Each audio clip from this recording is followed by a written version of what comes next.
What's going on, Assassins? Once upon a time, there was a crossover between two of my favorite franchises, Assassin's Creed and Final Fantasy. What did they have in common and how did they cross over? I'm going to show you right now because it's pretty amazing and I'm shocked this is still here after 3 years. I'm Darkshot the YouTube Assassin. Let's get into this.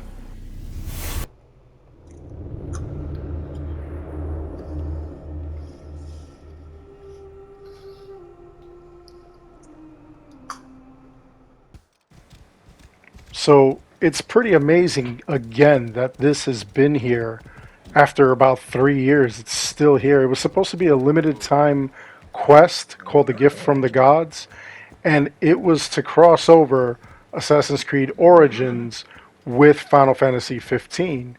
And Final Fantasy 15 had an assassin kind of festival that dealt with what was going on with Origins. This is kind of wild. Why is it always meteorites? Hildrain, and now whatever's going on here. It's pretty shocking. Actually, chronologically, this would have happened first, and then Hildrain would have happened later. But anyway, the whole premise is that Bayek actually sees something fall from the sky, and he goes to investigate it, and he's pretty shocked at what he finds. And again, this is one of those things that was pretty amazing that they did a crossover like this. The Assassin Festival that they had in Final Fantasy 15 was actually a lot longer. The fireball has revealed an entrance to this tomb. This is a sign. He finds this meteorite, and it basically opens up one of the tombs due to the impact. And it was pretty wild. Again, like this is kind of like a short mission, but it's pretty cool because it just has a lot of fan service for Final Fantasy, particularly Final Fantasy 15, as you'll see.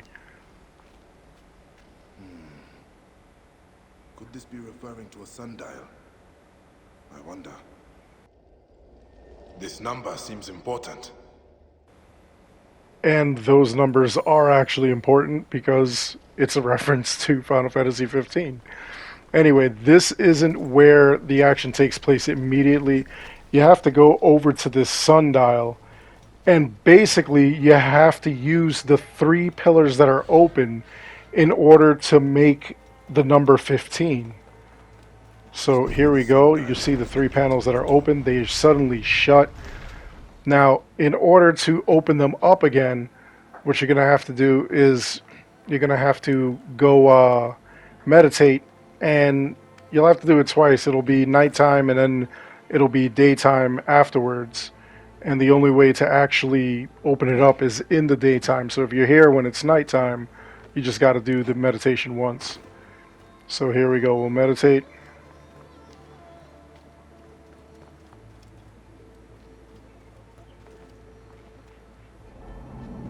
It doesn't really matter where you meditate so long as you do so.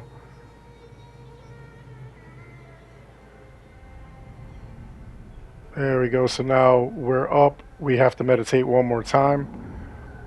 And I'm going to show you a really wild little area that is shown on the outside of this temple. Okay, so now that it's daytime, these will open up. I'll hit this twice. It doesn't matter how many times you hit what. I actually hit that twice, believe it or not. It's 5, so this is 3. And then we just got to hit this once, because that's 2.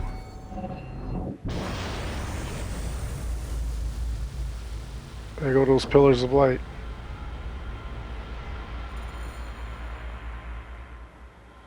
Lights shining up to the gods. Bayek still shot. What have I done? Now here's one of the cooler Easter eggs, honestly. This was already in the game prior to this event showing up, and we were kind of shocked. So what you're seeing is on the right side, it's the prince from Final Fantasy 15. On the left side, it's supposed to be one of the bad guys that you encounter. And it's just kind of wild that they were hieroglyphics there. If you ever explored this area prior to this event being there, like from day one, that was already in the game, which is pretty shocking.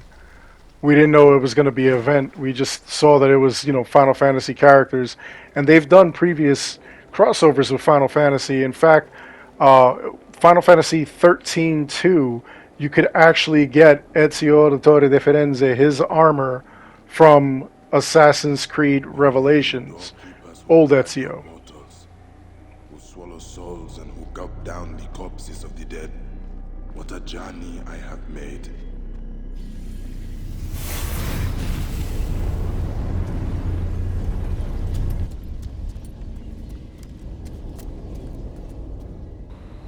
And there's Bayek running off to the corner. He doesn't understand what's going on here.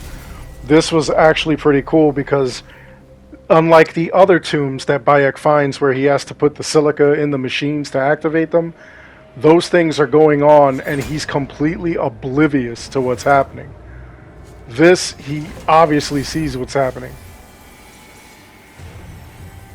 So, do the events of Final Fantasy 15 actually take place, what, like thousands of years ago? Our time? And they're in a future kind of realm? Or was this some kind of time travel? Anyway, as he leaves, as he disappears, you get a brand new sword and shield, which are Final Fantasy based. I gotta say, while they are cool looking, they're not really anything to write home about. It's not like it's an absolutely outstanding piece. The Zedric shield and the Ultima Blade, they're not really the greatest things you'll ever see, but it's just pretty cool, like being that it's Final Fantasy based. Again, that's one of my favorite series. Spend hours upon hours playing that. So now, besides the armor, you also get a new mount called Que, which makes your horse look like a chocobo. And here's the Zedric. Now, I've done this quest a bunch of times before, so I have multiple kind of instances of it. Like there you see I got a level 40 instance. Now I've got like a level 55 and so on and so forth. The crazy thing about this is that you cannot sell off this gear. See, I've got two of them at level 55. You cannot sell it off. While you can sell off all the other things, for some reason they wouldn't allow you to sell off the Final Fantasy items, which was kind of crappy because you just kept redoing this. I think though that they weren't planning on keeping it there. It was supposed to come out at some point, but it never did. So there you go. You see I've got two Ultima Blades at level 55. And I've got another one which is like a lower level. It's got to be level 40, which is pretty wild. And then we'll put on Que, which is your little mount there. There you go. Chocobo looking thing. Now we'll call it. I was actually kind of upset. I thought we were going to get an actual chocobo, but it's basically a camel with like feathers and a headdress to make it look like a chocobo. Anyway, that's all there is to this video. I hope you enjoyed the video. Please like and subscribe. It helps this channel out an awful lot. As always, I want to thank each and every one of you for watching. Until next time, take care, be good, stay safe, take care of each other.